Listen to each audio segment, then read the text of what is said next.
Greetings, the Smoke here, and I'll be walking you through a tool that I've created this last weekend that I think will help in helping finding resources for your students. And to find it, you're going to be going on ClassLink first to the EdTech Hub. Yeah, this is an area that we have been working on and are actually expanding for this year. When you scroll down, you're going to scroll down to teaching inspiration. And the one here that you're looking for is this little cute bot that says Curate It. And once you have that, this is a tool that is going to create for you an exemplary prompt to find resources for your students using ChatGPT. This is actually going to write the prompt for you. So what you're going to do is pick a grade level. And then from here, you're going to explain what it is that you're covering with the classroom. So we'll say animal habitats that are aligned to the NGSS, the National Science Standards, and the Kansas Science Standards. Students will create a model of a habitat for an animal and write a CER about why this habitat is perfect for a particular animal. I want to know, you could also copy in your targeted standards, specifically from your resource guides. We want to make this be 100% aligned for you for success. Then I'm going to hit next, and then you have this option in here of what do you want the resources to help you do? If you're thinking of the experience in the classroom, is this going to be something that you do to launch the activity? Is it going to be for student research? What is it that you're going to do?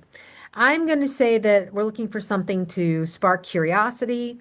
I'm looking at real world examples. Maybe there's some discussion things that we want to try. I can also come down here and just say, give me a balanced mix of all the things. And then the next one, well, what kind of resources do you have? You know your learners. Do they need videos? Is that something that will benefit the students in your classroom? Do they need a lot of images? Do you want some interactive websites as they're exploring? Maybe even a virtual field trip or a 360 video experience to kind of immerse them in.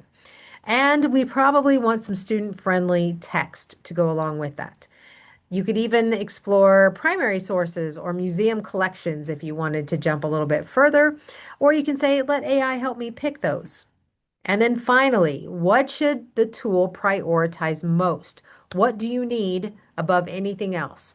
Do we need a lot of visuals? Do there need to be some captions and multimodal approach pieces for students with 504s and IEPs? Does it matter that this recent information, for example, if you're covering something on Black History Month, you might want to find information that's very relevant about current athletes or one of those pieces. You want something that's more recent published, you could choose to do that. Student-friendly reading. You can again pick all those. You can even say no ads, minimal ads on this website. You choose. Then from here, you're going to get a summary of everything that you put in. And then right here is the key. You'll say, copy my ChatGPT prompt. If you want to see it, it's fully down in here. And look how long this is, right? I'm trying to help make this simpler for the teachers who are busy and you don't have time to go into Google and search this and search that. Let's see if we can make things come a little bit quicker for you. Then you're going to jump over to your Chat GPT, which is also in the portal for you. And then you're just going to paste that link in or that prompt in. Make sure you're sitting on instant over here on the right and then hit go. What this is going to do is it's going to take all the priorities that you asked for and put into the prompt, and it's going to build for us a data table of websites, what you can find there, what students would experience, and so forth. Some of these are going to be better for you as the teacher to lead with them. Some of them are going to be great for hands-on small group things with iPads. You'll have to make those decisions, just like if you were doing a Google search, what you would choose for yourself versus students.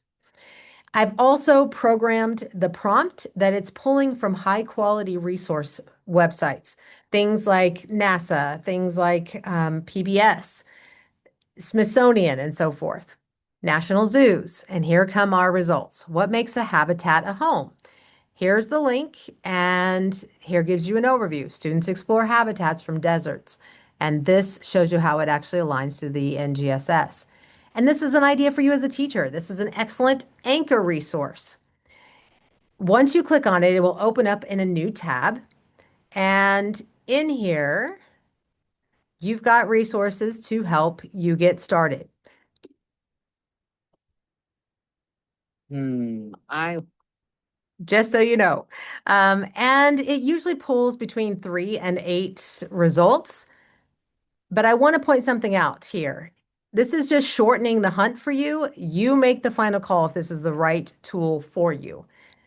It's going to be a great place to get you started as you explore. Now, let's say you like many of these, or you would like to use some of these and give a handout to students. Here's part 2. After you have filled this out, you can tell it, I need a third grade facing PDF for students to visit these websites. You would choose exactly the ones that you want them to go to. The aquarium may be one. Let's take a look and see what we've got there. That's from Monterey Bay Aquarium. It's a jelly cam. Maybe you want to see some of those habitats in watching other animals in those spaces.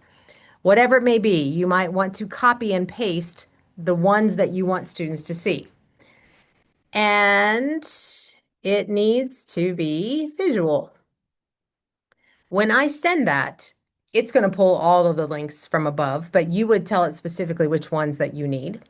And it will build a PDF with QR codes that students can scan and launch directly out to go visit them. So hopefully this will come very, very soon. Let's see what we get. All right, it took about a minute for it to generate together, but it has created a third grade visual habitat piece. And here is the document. I didn't do anything. AI built it all, but notice that there is a QR code there. Students would scan with their iPads and off they go, along with a guiding question for them to explore. Again, this is just a sample, but all I did is asked it to create a PDF based on those websites that it pulled. You could have said, I want the first, third, and fourth, whatever it is of these above. You could also go add a few more into it and say, create a PDF that is student facing that has QR codes for them to use. And that should get you going. Let us know if you need any other help beyond that.